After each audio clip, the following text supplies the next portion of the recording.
Hey friends, a quick reminder that for every $1 you give on patreon.com/thegaytheistmanifesto, another YouTube shitlord sheds another tear.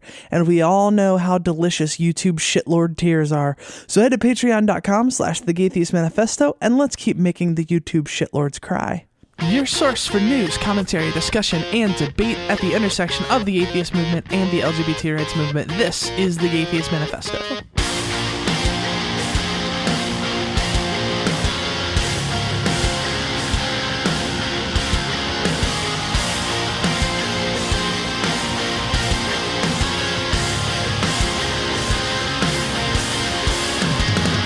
Hello and welcome to the Gay Theist Manifesto. I am your host, Callie Wright. Ari and I had a fantastic time this past weekend at the Pennsylvania State Atheist Humanist Convention. The con 2 years ago was only my second convention, and it was the first time I got to meet Brian Fields, who's the head organizer of the con.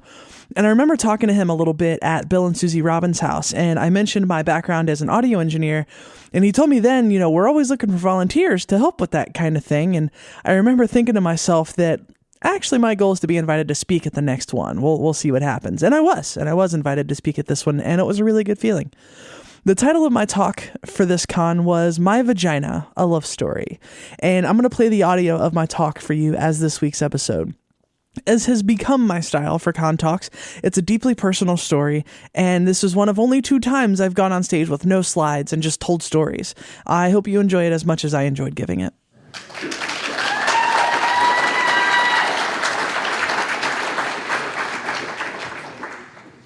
Good afternoon. Yeah. It's late enough that we can be enthusiastic, right? Everybody's had their caffeine and good stuff. So my name's Callie Wright, and I am here to tell you a love story. And the title of my talk, if you paid attention to the program, is My Vagina, a Love Story.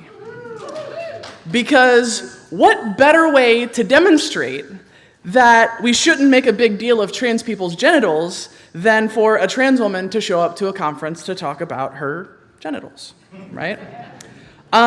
Anyone who knows me probably couldn't miss the fact that I got a brand new shiny science vagina installed 2.5 months ago. Yeah. And I kind of haven't shut the fuck up about it since. But for those who don't know me, there it is. I'm a trans woman, and I had my sex reassignment surgery July 31st this year. And I got to be honest at the top here and tell you that the love story I'm going to tell is not the story that you may infer from the title of my talk. The story that I'm going to tell is the story of the love that set me on this path and made it possible for me to be who I am. It's the story of me learning to love myself and to feel like I was worthy of happiness. If I were to write this story out as a 3-act play, it might look something like, Act 1, what the fuck is wrong with me? Act 2, hey, it's okay to be who you are. And Act 3, you get to realize the dream of being more or less at peace with your body and your life in general. And so in Act 1, I ask the question that really starts this whole journey, the question that took me some of my childhood, all of my teen years, and most of my 20s to answer. What the fuck is wrong with me? Obviously, I don't think that question is unique to trans people. Honestly, I'd be surprised to meet a single person who hasn't asked themselves that question at least once or twice in their lives. And in a lot of ways, it's a toxic question, right? Like, it assumes that there is something wrong with you. Is that even helpful? And contrary to what our societal programming may tell us, there may not be, in fact, anything wrong with you. But that's where I was as a kid in the lunchroom at Fairfield West Elementary when I was in 5th grade. And this was my trans light bulb moment. My friend David was out sick that day. He and I would always sit at the lunch table arguing over whether Star Trek or Star Wars was better. And the answer is Star Trek, of course. Thank you. But he was out sick that day, and he was really the only friend that I had in my class at the time, so I was just kind of sitting there alone, stewing in my own thoughts, and I'd known something wasn't quite right for a while, But it was then that it really, really hit me. And puberty was starting for most of the kids in my class, and I watched the boys walk by and I watched the girls walk by, and it hit me. I was supposed to be a girl. And I felt it so strongly and so deeply that I had this irresistible urge to say the words out loud. And I turned my head away so no one would see me, and I whispered softly to myself, I was supposed to be a girl. And so I knew that I was meant to be a girl, and I also knew, based on the messages that I'd gotten about gender at the time, that thinking that meant there was something incredibly, incredibly wrong with me. Some kid in my class once dared to admit that he liked purple, and that didn't go well for him, so what the hell would happen to me, you know? And so as a kid, I asked the what the fuck is wrong with me question a lot.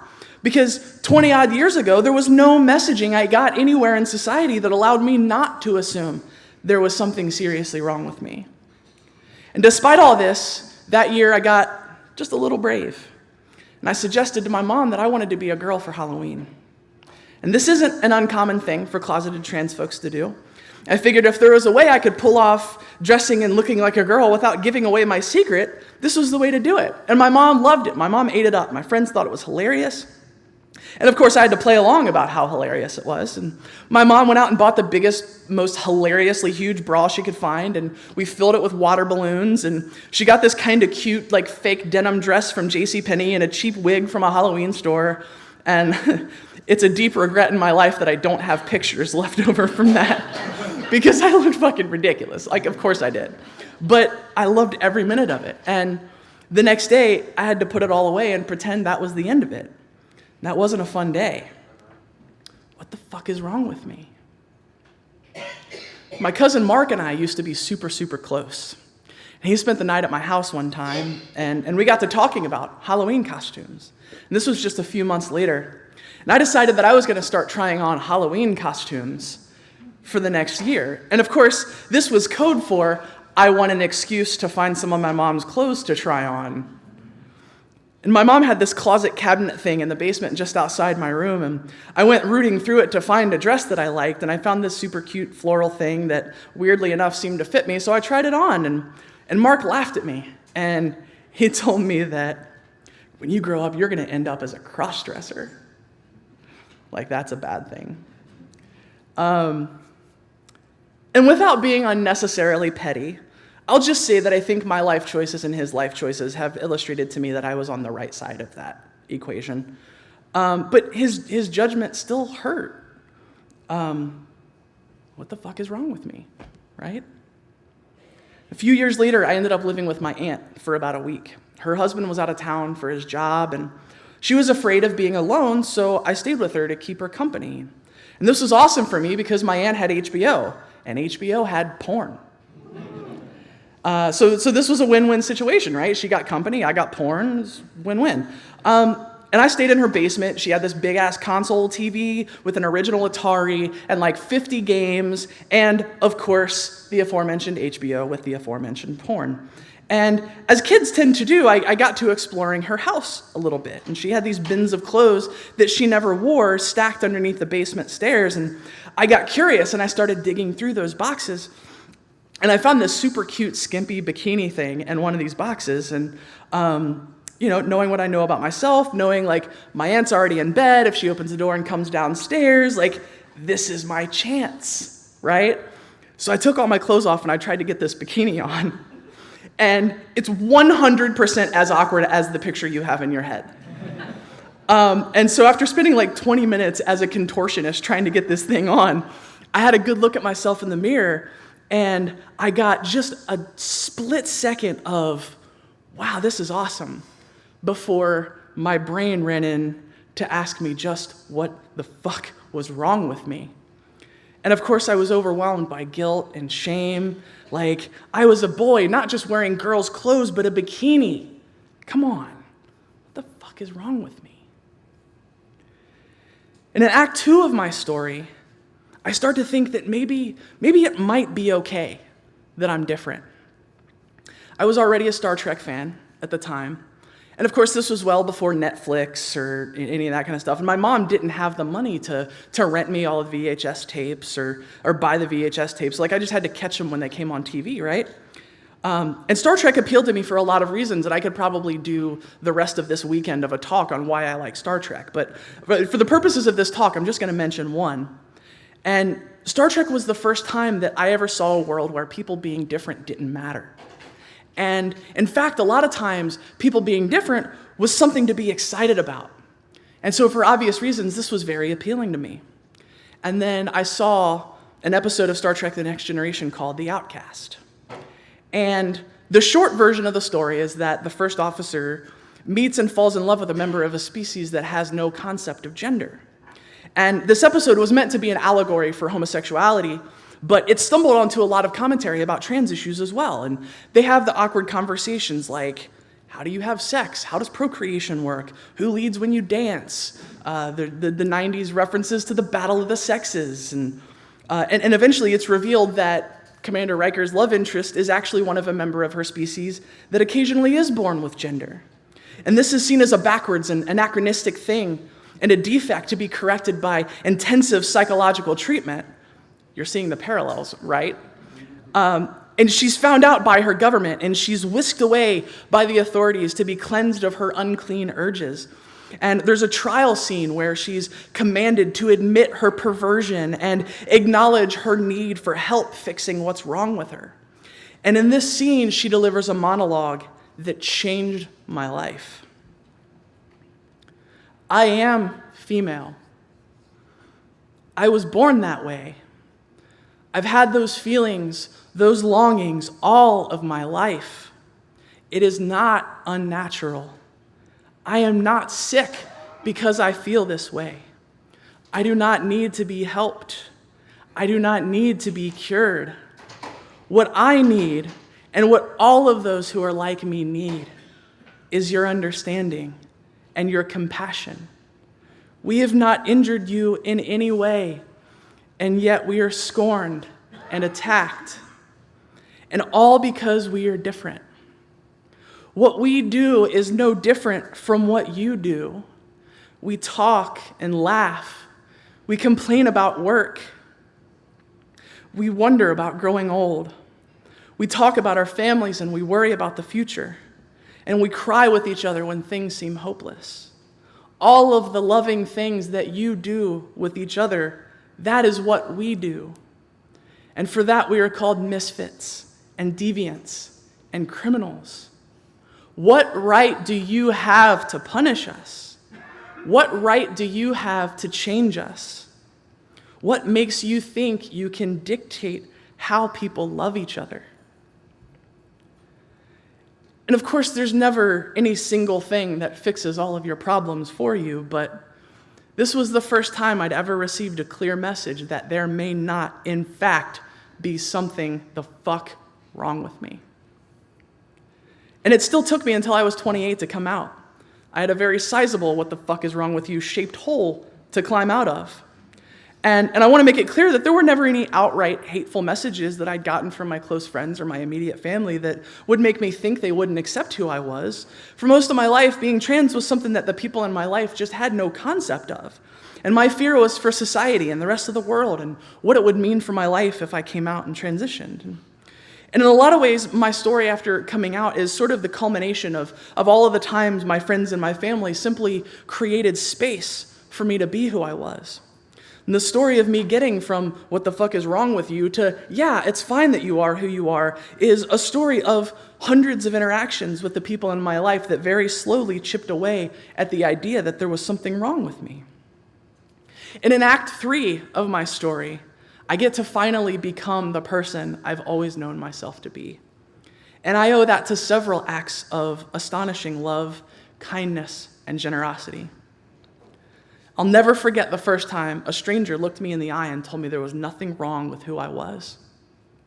It was the first support group meeting I ever went to.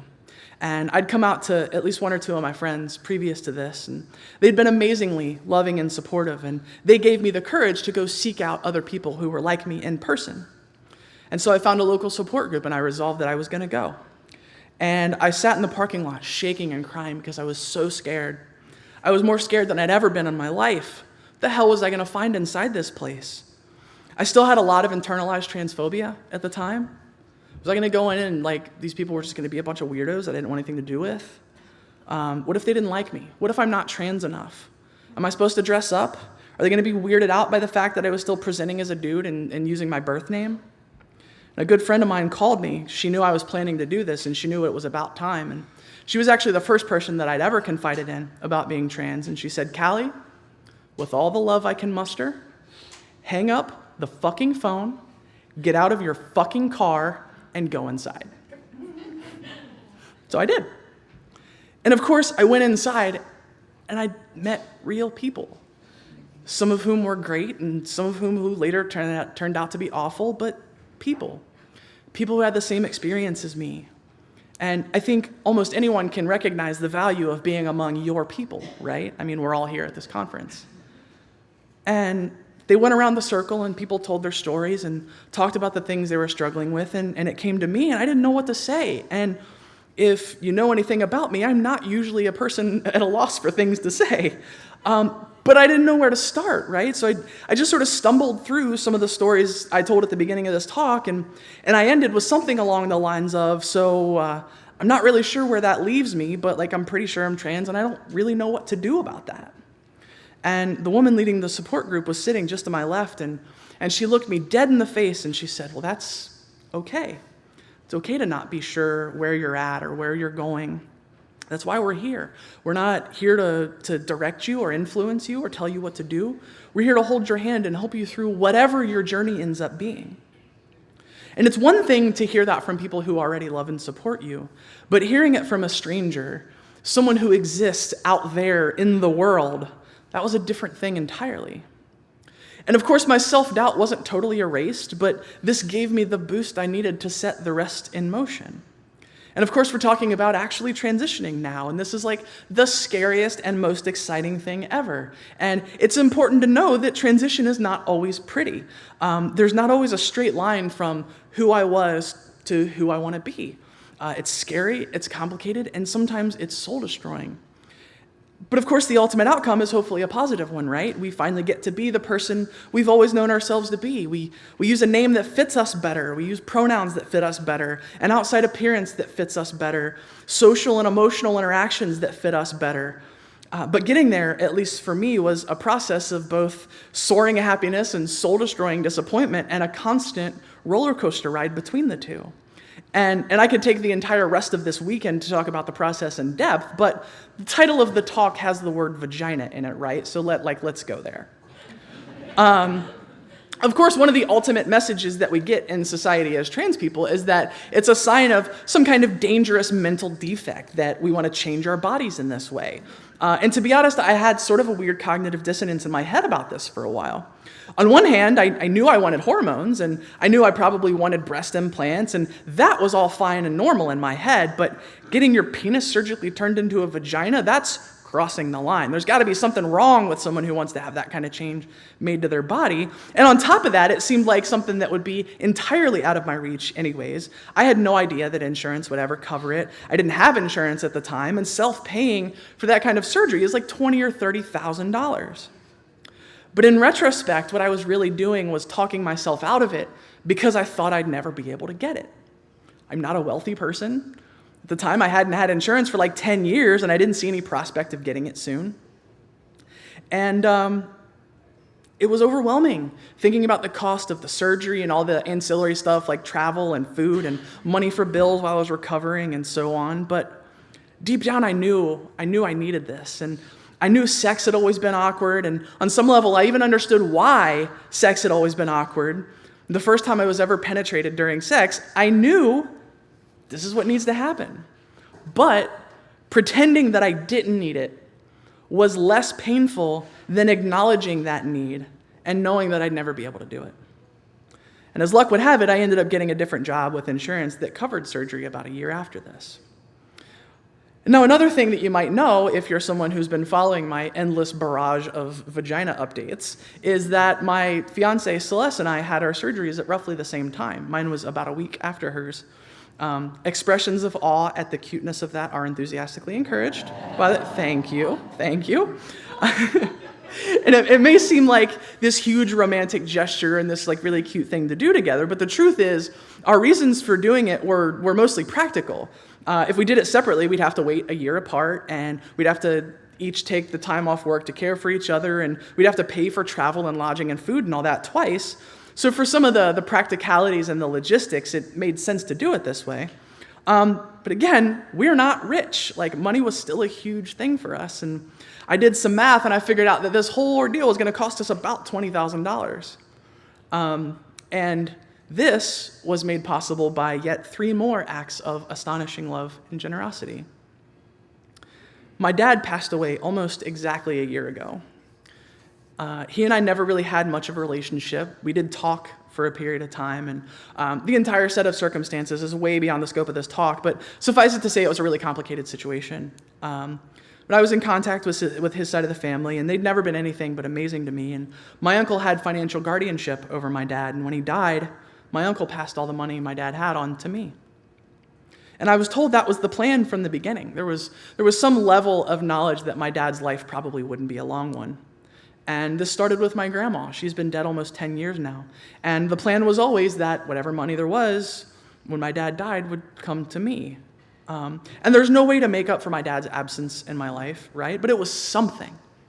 And my dad, though he never chose to be a part of my life, had, in a roundabout way, given me this really profound gift. And he's not alive for me to say thank you. And I think that'll always bother me. And though the money that we got from that was significant, it still wasn't everything that we needed. And Celeste and I decided that we were going to try to crowdfund the rest and make up for any shortfall that was left over by getting loans. And we didn't exactly meet the goal we set, but thankfully our trip ended up costing a little bit less than we expected. So when it's all said and done, we'll about break even. And that's one of those times where you think like, gosh, coincidence, right? Supernatural and God and destiny and meant to be and all that silly things. But at any rate, our friends shared and supported through, $5, hundreds of dollars, and they got us there, right? They made it possible for this thing to happen.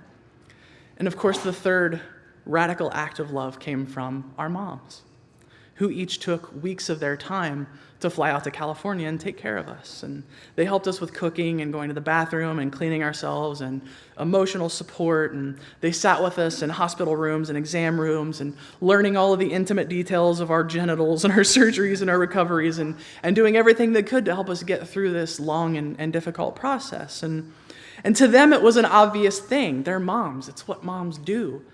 Of course, it's a little different when your kids are in their late 20s and early 30s, so it felt different to us, but to them, it was obvious. They're always going to take care of their babies. And we recognize not everyone is this lucky, and we're deeply, deeply grateful for that. Something that I often try to point out in my activism is that I'm sort of the poster child for what can happen when things go right. From the very beginning, I've been met with love and support in my journey. And anything that I've achieved, any progress that I've helped make, any impact that the show or our activism may have made is a direct result of starting from that place of love and support. The podcasts, the talks, the activism, they are all what they are because of how often I've been met with love and support on this journey. Had my friends and family and community not acted the way they had, I don't think I would be standing here talking to you. And it's not an exaggeration to say that I might not even be alive. And I'm not one of those like hippy-dippy liberal types that thinks love is the solution to literally every problem in the world. And I'm really annoyed by like, love trumps hate. It's a sad fact that love doesn't always trump hate, right? My point is that love can be an incredible start, though. Imagine what our world would be like if everyone's trans story sounded like mine. Imagine what life would be like if everyone's friends were as supportive as mine. Imagine what it would be like if everyone came out and was welcomed into a community as I've been welcomed into this one. Imagine how happy those lives would be. Imagine what we could accomplish. Imagine the positive impact that we could have if we were not burdened by the hate and antipathy that many of us face in society.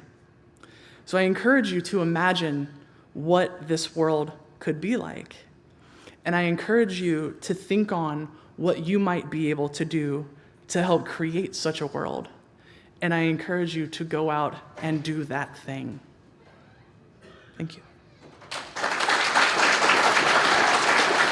And that, my friends, is going to do it for this episode of the Gaytheist Manifesto. We are a proud member of the Trans Podcaster Visibility Initiative. We are a group of trans podcasting badasses working to bring more trans voices into podcasting and other content creation. Search for the Trans Podcaster Visibility Initiative on Facebook for more info. You can find the show on Facebook at facebook.com/The Gaytheist Manifesto. You can email us at thegaytheistmanifesto@gmail.com. I'm on Twitter at GaytheistCallie, and you can find the show on Twitter at The Gaytheists. If you want to support the show and the activism we do, you can head to patreon.com/The Gaytheist Manifesto and make a per episode donation as little as $1 per episode. You can also head over to iTunes and give us a 5-star review. That helps us get heard by more people and move up in the rankings. Before we go, I want you to know that if you're lost, you're hurting, you're scared, if you feel like no one cares and no one understands, you need to know there's a community out here that loves you, cares for you, knows that you're capable of amazing things and that you are worthy of love. If you're struggling, please don't be afraid to reach out. Until next time, friends, this is the Gaytheist Manifesto.